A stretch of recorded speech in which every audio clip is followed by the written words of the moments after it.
Well, if the Bible is clear on one thing, it's crystal clear on this question. What is marriage? Yeah, one man and one woman. Duh! And a man plus wives plus concubines. Man plus woman slaves. Man plus woman plus woman plus woman. Polygamy. Man plus brother's widow. Rapist plus his victim. Male soldier plus prisoner of war. Male slave plus female slave.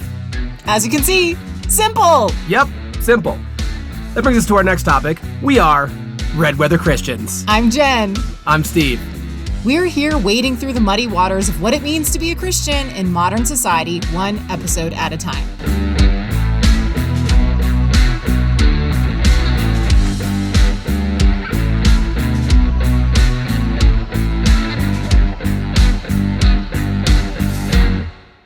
Today's episode, we will be talking about homosexuality in the Bible. Specifically talking through the points Matthew Vines makes in his book, God and the Gay Christian. And we'll be discussing our opinions on it too, of course, because that's what we do.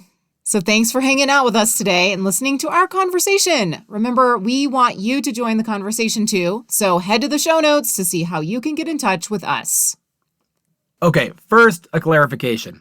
In the intro, we mentioned several ways or several answers to the question of what is marriage. Really, most of those are not marriage. They're just biblically allowed sexual relations. Yikes. So that's all I have to say about that. Yeah. So the argument can be made that those aren't all forms of marriage. The only form of marriage then was the man and his wife or other wives, or the rapist and the victim is man-wife. Yeah. I think the biggest takeaway for me from that was just the instances of polygamy. It just seems like it's very supported in the Bible. So there you go. So thank you, Steve, for that clarification. And second, we want to acknowledge that this is not a new topic, homosexuality, but it is new to our podcast. We've been alluding to talking about it, and we haven't really yet. So we are really excited to have this conversation. Let's start with a verse that Matthew Vines starts with in his book. It's from Matthew 7:17 through 20, and it says, "Likewise, every good tree bears good fruit, but a bad tree bears bad fruit. A good tree cannot bear bad fruit, and a bad tree cannot bear good fruit. Every tree that does not bear good fruit is cut down and thrown into the fire. Thus, by their fruit, you will recognize them." Yeah, and because Jesus is talking here, we value the red letters a little bit more than other things in the Bible. But he says a conditional statement, and it's inverse.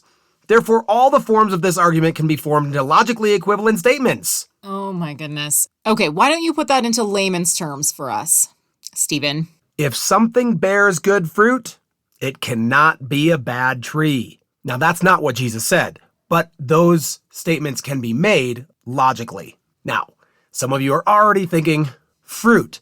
What fruit could possibly come from a homosexual relationship? Yeah, if they can't produce children.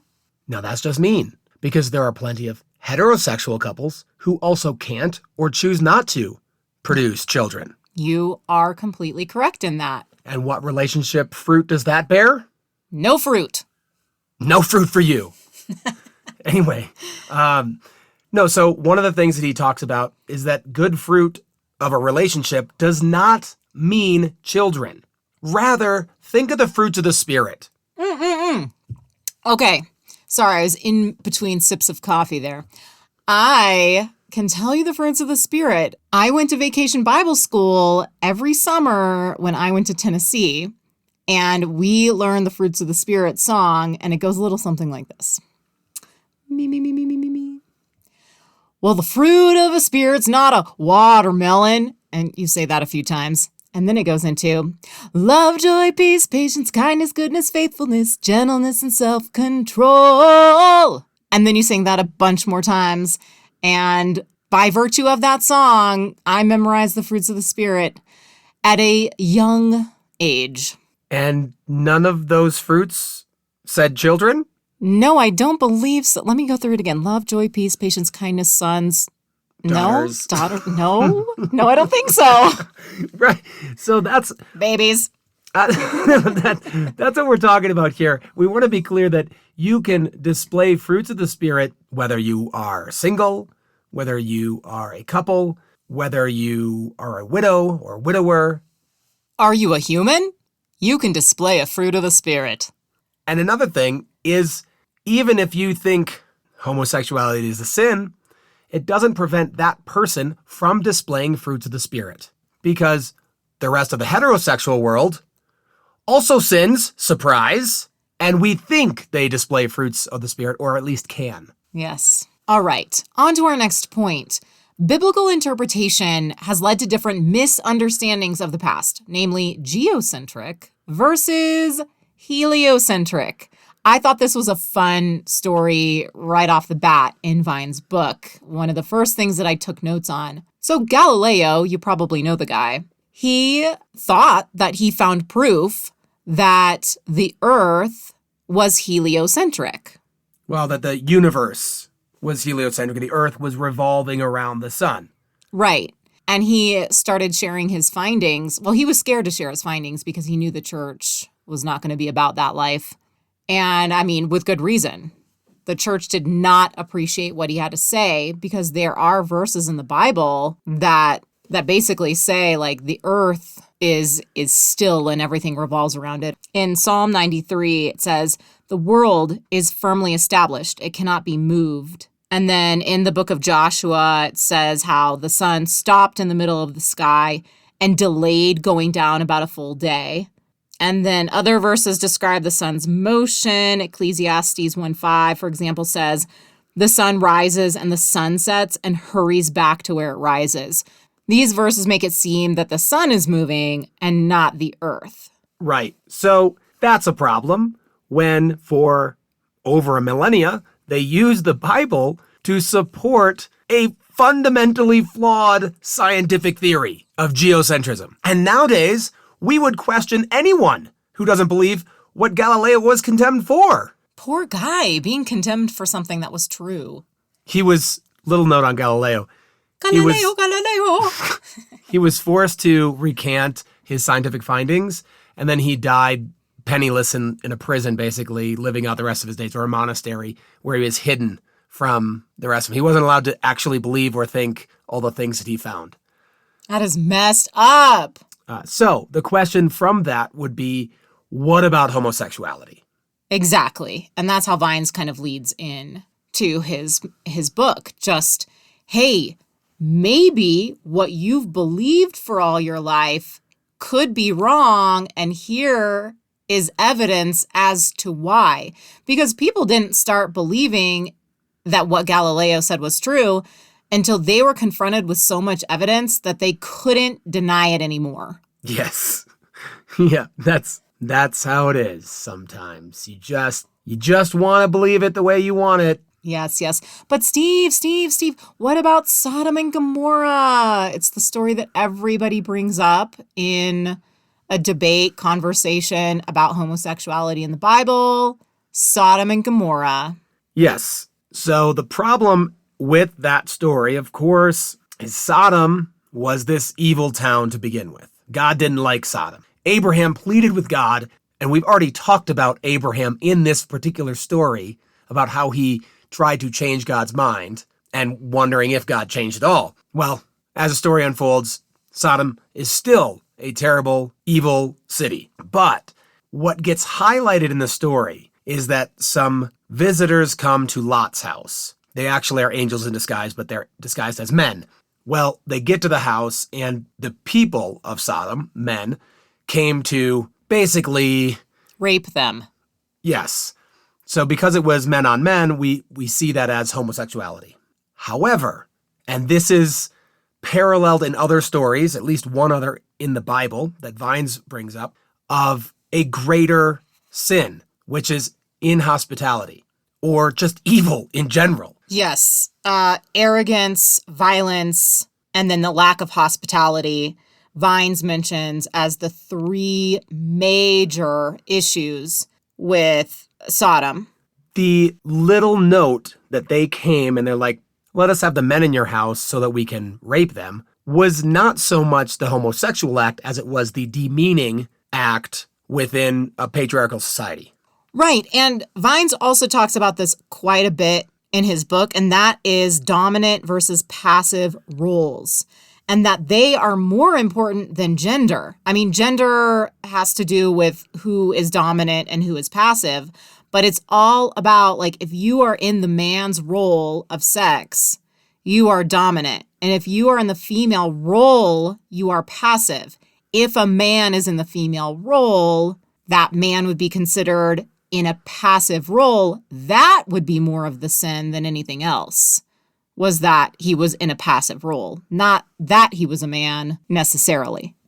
Right. And when Leviticus declares that an abomination and for both of them to be killed, it is because the dominant role made another man passive and the passive man allowed another man to make him passive. Both abominations in the patriarchal society, which brings us to this other point that is used to refute other verses in the Bible, more importantly, the New Testament verses, where Paul condemns men trading natural relations for unnatural ones. This is in Romans 1. It's also very commonly referred to in this conversation about homosexuality. Well, I just have a quote here from page 11. And it says, Leviticus prohibits male same-sex relations, but it uses similar language to prohibit the eating of shellfish.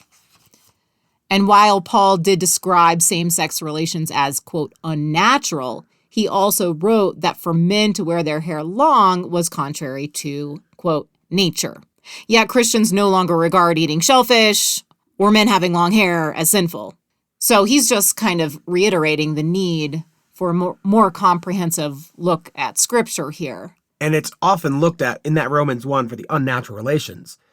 The unnatural part was not necessarily the same-sex relation, but the lustful relation, the extramarital relation. That's where it was problematic.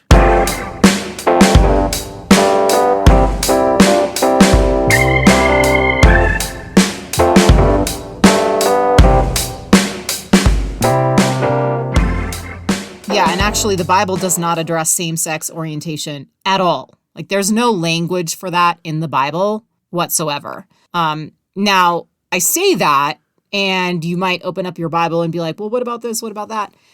Take a look at your translation and go back to the original text, because it probably didn't have any of the words. Like, I don't think the word homosexual was never originally in the Bible. Nothing about like same-sex marriage or orientation. None of that is in the Bible originally. It might start sneaking in now just because of translations and Christians' agenda on having maybe an anti-homosexual translation. Right. And so Matthew Vines goes back and tries his best, although he admits he's not a biblical scholar, as we are not, to look at the Hebrew and the Greek. And that's what Jen's talking about here. The Hebrew and the Greek didn't have a word for this. So we don't actually have that word, homosexual, in the Bible. Yeah, and people really like to use the word natural, unnatural. We were just talking about it. Unnatural relations, and talk about anatomical complementarity. And that is also never mentioned in the Bible. It's certainly not supported by the text. But I have heard Christians talk about this. I'm sure you have too, that because a man and a woman fit anatomically together, then that's why they are natural. There are so many arguments that we could make on this one. Just one that comes to mind, I think we may have mentioned this person that we know in our life who, yeah, she was born and her parents kind of decided what gender she was going to be because she was born with both parts, just naturally born that way. I mean, what do Christians have to say about that? So, you know, she's never going to be able to have children. And I don't know what the inner workings are for her exactly, anatomically speaking, but I don't know how well she, quote, fits together with a man, you know? So this whole fit together thing, Well, the other argument for natural, of course, is procreation. And that would be great if that's all we use sex for. We don't. You have heterosexual couples who have sex that is in no way going to make a baby. Right. And that's a whole other argument too, as far as the anatomical complementarity is, well, sorry to say it, but what about anal sex between two heterosexual people? And what if they're Christians? What do you have to say about that? Yeah, lots of questions, and we don't purport to have all the answers. We like to have this conversation. We are much more open to having these conversations than we were 20 years ago. But another thing that comes up in his book, it's only mentioned in the New Testament, nothing in Leviticus, about female same-sex relationships. Females, who are they? They don't count. Right, they're lesser, right? Actually, don't think they did count in census. No, they absolutely didn't. It was Right. It was 40,000 men. Some other people were there too. Well, so let's talk about another thing that just comes up in the Christian community regarding LGBTQ thoughts, and that is the stance a Christian can take. That is an affirming stance or a non-affirming stance. The affirming stance would be that you can affirm a gay or bi or lesbian person and they can be Christian. A non-affirming would say you can't be. You can love them, but you can't say what they're doing is okay. That's our main difference. I think that was kind of mostly how I was raised, in thinking and being taught that, yeah, technically it is a sin, but you don't treat them any differently than anybody else. You love them. You are friends with them. You hang out with them. Lots of love. Don't judge. But at the end of the day, it's a sin. That's what I was taught. So while there was room for some grace, it was still considered a sin for me growing up. Right. And I also heard, fine, you are welcome to be or identify as homosexual. However, if you practice homosexuality, that is the sin, and that leads your life astray. So you would not be able to practice it. You would be in a form of forced celibacy. Matthew Vine spends a whole chapter discussing forced celibacy. We often treat celibacy as a spiritual gift. Spiritual gifts are not forced upon people. And that's a major problem. If you're going to tell all homosexuals, you have to be celibate. You have to have this spiritual gift now. Like, whoa, that is something that God gives someone. And it might not be what he gives all homosexual people.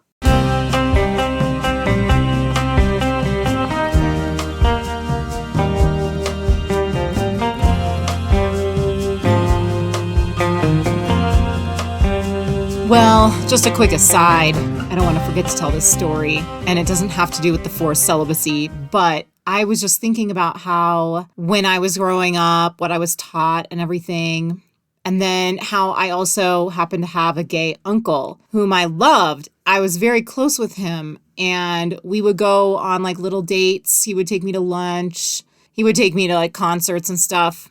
And, I loved him. He has since passed away. But at the time when Steve and I were just married, we were fresh out of college. We simply needed jobs to be able to tell our future apartment complex so that we could sign a contract and get an apartment. We interview is a little euphemistic for what process we went through. But anyway, we ended up getting a job at this Christian school. But before we were officially hired, we had to sign the contract, of course. Well, in the contract, it actually had a section about homosexuality. Item 16. The memory of an elephant, that one. And it talked about, well, maybe you should say, because you're going to remember the wording better, but it was I promise that I will not hang around with homosexual people. The words were, I will not... Probably not hang around. I will not associate or affiliate myself with homosexuals. And we're that's a tough one to sign. You're essentially signing you cannot talk to or hang out with your uncle anymore. I mean, obviously we read it and we're well, that's totally ridiculous. And I remember writing a note no, my uncle's gay, and I wouldn't do this even if I didn't have a gay uncle. Like, that's Yes. so dumb. Like, as a Christian, especially, and as an evangelical Christian, even more especially, you're supposed to go out and, like, tell the world about Jesus, and you're like, I will not associate with homosexuals. Ugh.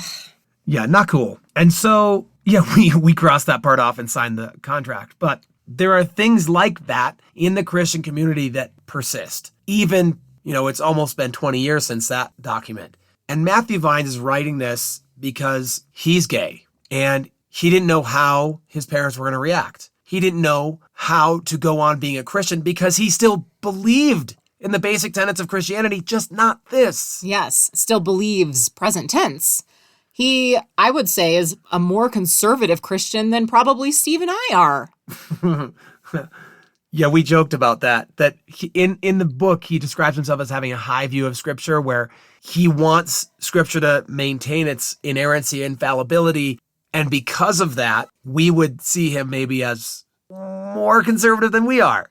Yeah. As far as inerrancy of the Bible, I just don't think that we see the Bible as inerrant anymore at this point in our lives. Fun side note to that as well. Could be a totally separate podcast. I have a colleague here who, with his Bible classes, and he's a Bible teacher here, he talks about how inerrancy, infallibility, although there are biblical verses to support it, was more of a 19th century North American construct. Boy, do we love our rules. And I need to dive into that. I need to talk to him more. We need to go back and forth because, wow, if that's the case... Isn't that a kick in the pants?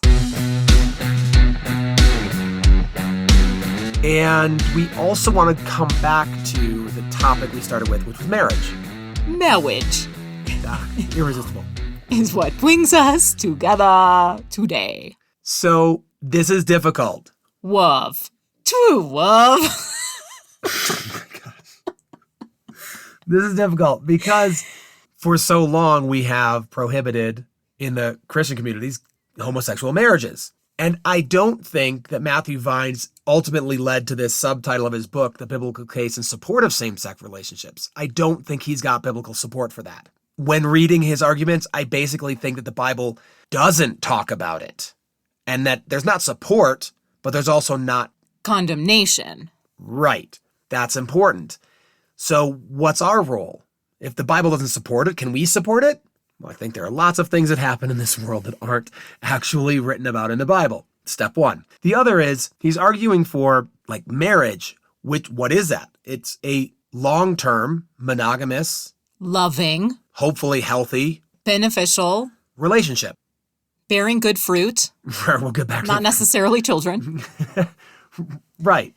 And then some questions on that point of children. Can gay parents adopt? Should they be able to adopt? Is that going to mess up the kids? Like, once again, I go to the basics of if these parents, and they happen to both be men, are going to raise and love a child that otherwise doesn't have parents, my goodness, let them raise that child. Yeah.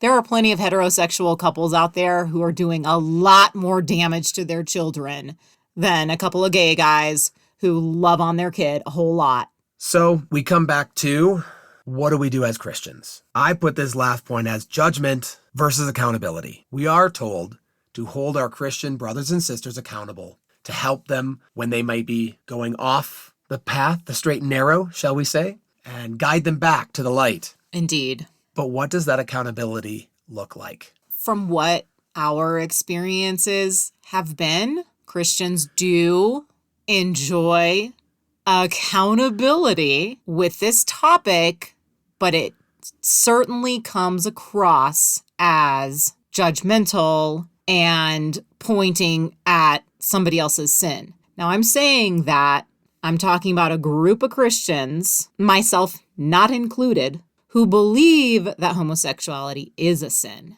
So to that end, they believe that they need to hold homosexuals accountable by helping them realize their sin and change their ways.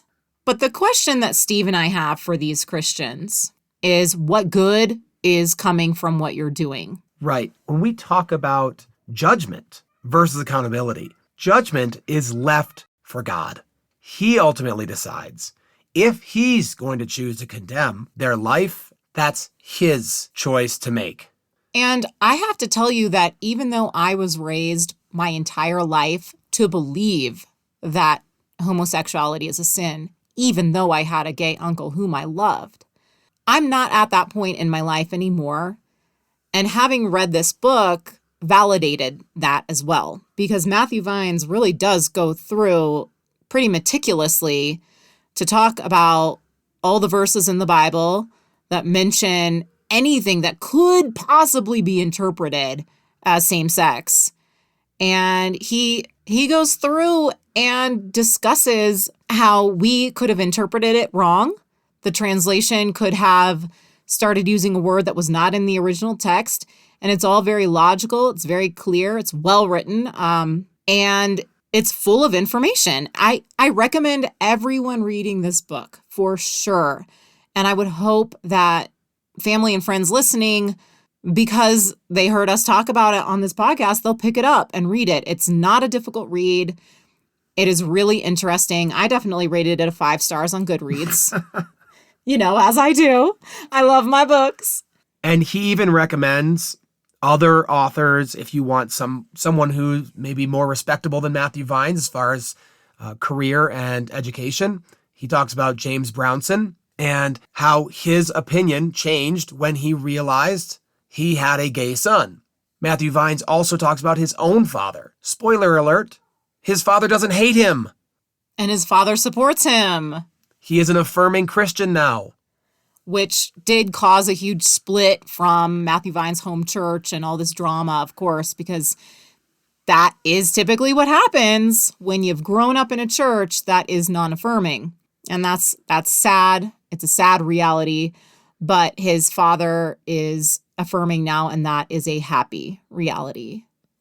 And so when we come to our judgment of homosexuals, I say our because we definitely judged them before in our lives. It will not bear good fruit. That judgment isn't good for anyone. Yeah, by my judging homosexuals as sinning, did any good come from that? Did I do anything by my judging that changed behavior or produced anything good? No, nothing good. Nothing good came from it. And what does Jesus tell us to do? Judge others. No. Throw stones. If you are without sin, yes. Oh, okay. He did say that. Wow, so many people in this world are without sin. That's crazy. I know. Well, of course, if they don't believe in sin in general, then they're without it. So anyway, but what did Jesus tell us to do with a tree that doesn't produce good fruit? Chop it down. And throw it in the fire. Coming at you, straight out of the closet, we are Red Weather Christians. I'm Steve. And I'm Jen. Keep the conversation going.